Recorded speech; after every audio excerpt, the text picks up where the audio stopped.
গ্রিসের আকাশে রঙের উচ্ছ্বাস। উপকূলীয় সহ গ্লাক সিটির বন্দরে উঠছে লাল নীল হলুদ ময়দার মেঘ। ঐতিহ্যবাহী এই ফ্লাওয়ার ওয়ারে অংশ নেন শত শত মানুষ।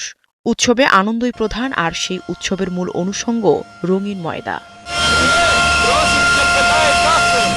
রাজধানী এথেন্স থেকে প্রায় ২০০ কিলোমিটার দূরে অনুষ্ঠিত গ্লাক সিটির এই উৎসব কেবল বিনোদন নয়, এটি ইতিহাস, সংস্কৃতি ও বিশ্বাসের এক অনন্য মেলবন্ধন।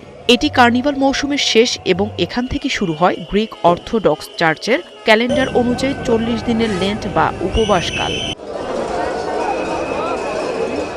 খাওয়ার রং দিয়ে রঞ্জিত করা হয় টনকে টন ময়দা।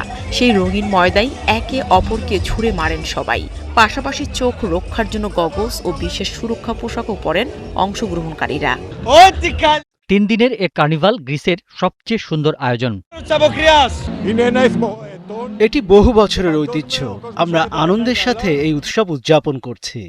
অনেক মানুষ এখানে আসে আনন্দ আর মজা করতে। নানান রঙের ময়দার ধুলো শহরের বন্দর এলাকা জুড়ে ছড়িয়ে পড়ে আর সৃষ্টি করে রঙিন ধোঁয়ার আবহ।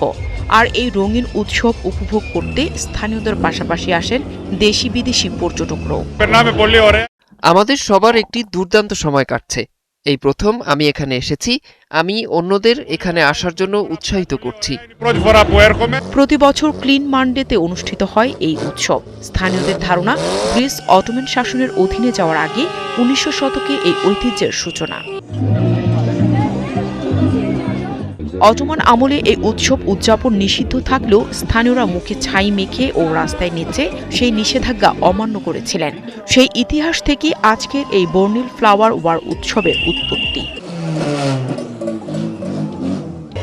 নাহিদা রিন্থি, ৭১।